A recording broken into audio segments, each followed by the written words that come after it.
everyone, it's Killworm99 Gaming and Commentary. Today, the communist kid, also known as Cenable, has returned. I found a video probably about a year old on Cenable's channel. Essentially, a third or fourth video on this whole communist thing. They're the most popular ones on his channel by far.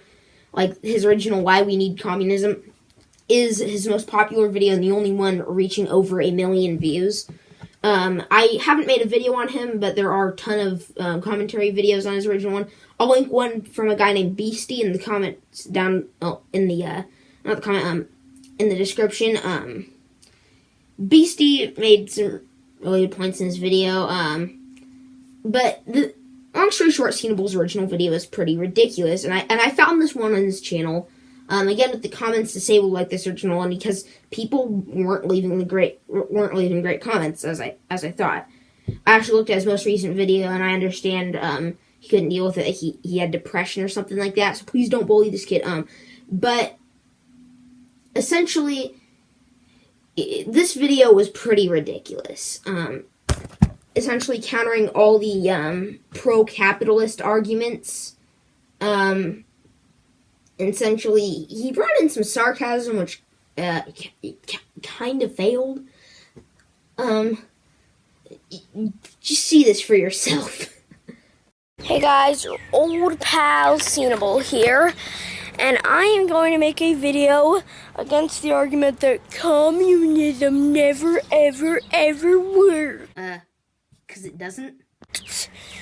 First off, you think capitalism always worked? Yeah. Like, actually, yeah, capitalism has always worked. Okay, this is kind of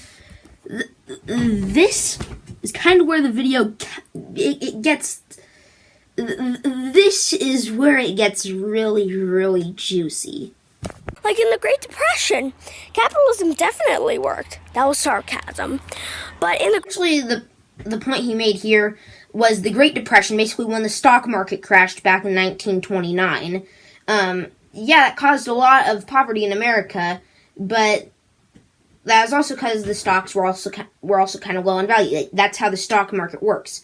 You buy shares of companies, which means the more and more stocks you buy in a company, the more and more control you have over that company. And once you reach, like, say, 51% of the stocks in that company, what you say has a large part in that company. And in 1929, the stocks were falling in value. Like, it was pretty simple. But yeah, the stocks did fall there, and that was one of the points when capitalism didn't work. But let's just move on. worked. Like in the Great Depression, capitalism definitely worked. That was sarcasm.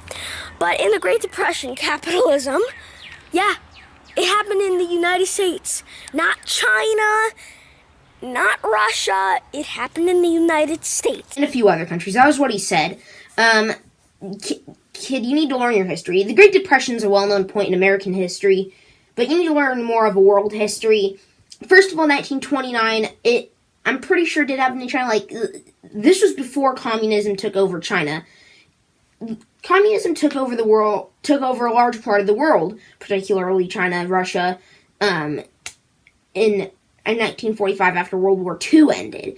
And so yeah, the Great Depression, as a result of the stock market crash, did happen pretty much worldwide. Yeah.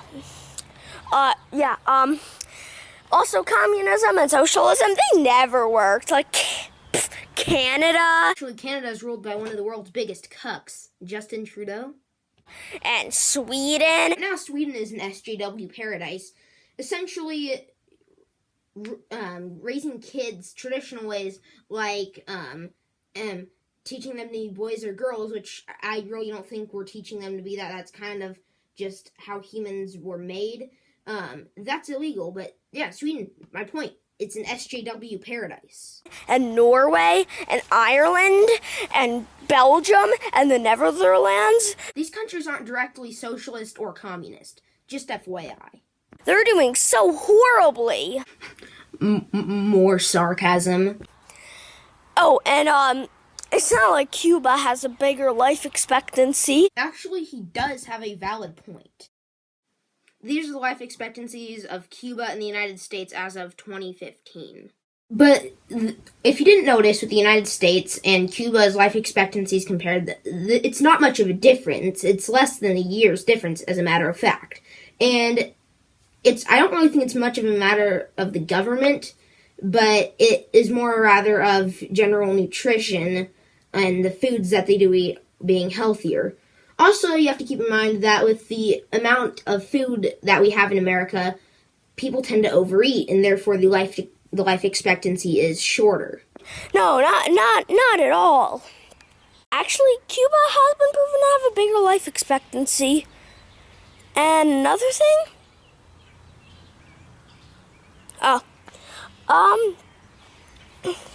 Cuba has a better education system than most of the United States. You see, the U.S. used to have a better education system, Back in the day, it was all controlled by the parents, the teacher, the school, and I guess even the city and the school district to some extent, but rather than just the entire thing being controlled by one education system, the Common Core, which I think did screw up the United States.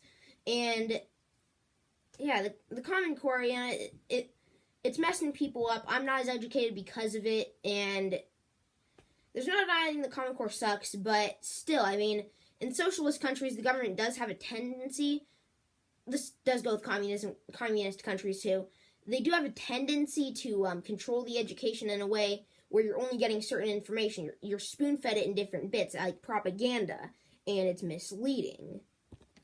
That might be wrong, but you can't deny that socialism has worked in many other countries. Oh yeah, like Venezuela. Anyway, yep. And workers of the world unite. Bye. Workers of the world unite. Bye. Seriously, could you think of a less ironic outro to put in? People are kind of already hating on you for supporting communism. Workers of the world unite. Bye.